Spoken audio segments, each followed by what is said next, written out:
Bharatiya Janata party के राष्ट्रीय नेतृत्व के आदेशानुसार अखिल भारतीय स्तर पर महाजनसंपर्क अभियान माननीय प्रधानमंत्री नरेंद्र भाई मोदी जी के 9 साल प्रधानमंत्री जी के रूप में किए गए कार्यों को लेकर के जाने का हुआ है। यह हर घर जनसंपर्क अभियान है, जहां हर एक घर को नॉक करके उसके चौखट के अंदर जा करके मोदी जी के द्वारा पिछले 9 साल में जो भी जन कल्याणकारी कार्य किए गए हैं, जो भी उनके द्वारा लोक कल्याणकारी कार्य किए गए हैं, उनका लेकर के लोगों से संपर्क स्थापित करना है। झारखंड के वे प्रदेश अध्यक्ष जी के नेतृत्व में अपने नेता प्रतिपक्ष के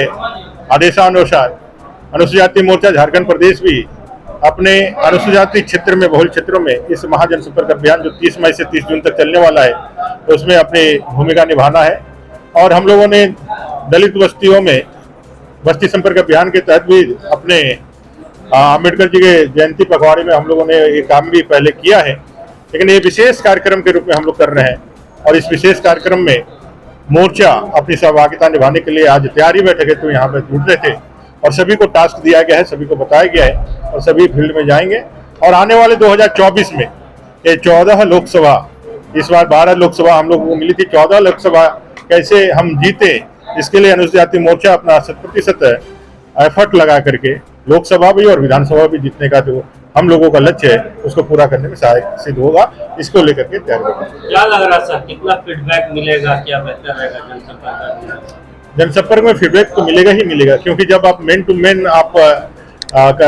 उनसे जाकर के बात करते हैं, उनसे संपर्क करते हैं, तो जमीनी हकीकत तो ऐसे मिलती ही है। पार्टी के पास जमीनी जानकारियां हैं, हमारे कार्यकर्ता निचले स्तर तक जानकारियां हमको रहती है, लेकिन एक अभियान जब चलता है लगातार तो उसका माहौल पूरे देश के अंदर होता है। सभी लोग एक महीना सिर्फ इसी काम के लिए जो रहने वाले हैं, सारे सांसद, सारे विधायक, सारे लोग एक महीने सिर्फ और सिर्फ इस जनसंपर्क अभियान में जुटने वाले हैं। कई प्रकार के कार्यक्रम इसमें होंगे, जिसमें लाभार्थियों के साथ मिलना है, प्रबुद्ध वर्गों के साथ मिलना है, खिलाड़ियों के साथ मिलना है, ऐसे सभी लोगों के साथ मिलकर के करना है। तो ये पूरा कार्यक्रम इस तरह से डिजाइन किया गया है कि पूरे देश के अंदर जो अपने 100 अरब देशवासी है वहां तक हम कैसे मिले, कैसे जाएं और उनसे कैसे संपर्क करें। कोई घर में पर्चा किसी के हाथ से नहीं पहुंचाना है। भारतीय जनता पार्टी का एक एक कार्यकर्ता हर घर में जाकर के हर एक व्यक्ति से संपर्क करके मोदी जी के किए गए कार्यों को वहां बताएंगे। देखिए, ये तो जाहिर सी बात है, लामबंदी का कारण भी बनता है,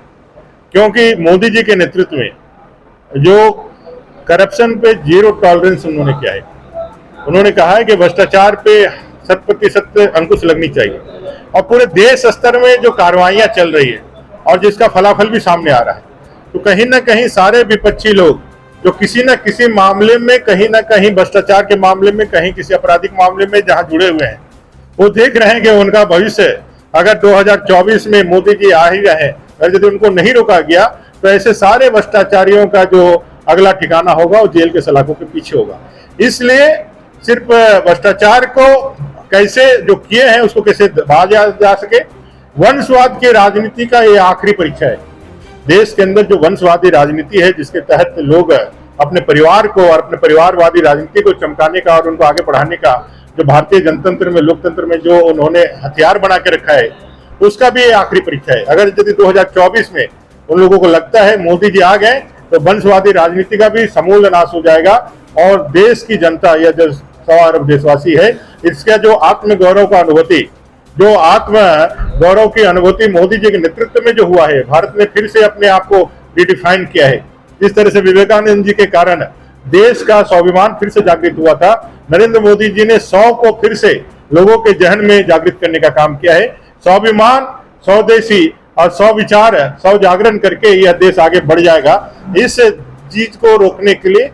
देश के जितने भी विपक्षी लोग हैं वो गोलबंद हो रहे हैं, उनका लाजमी है, लेकिन देश की जनता मोदी जी के साथ खड़ी है। 2024 में भारतीय जनता पार्टी का सरकार बनेगा, मोदी जी फिर से आएंगे और इन लोगों का सपना रहेगा।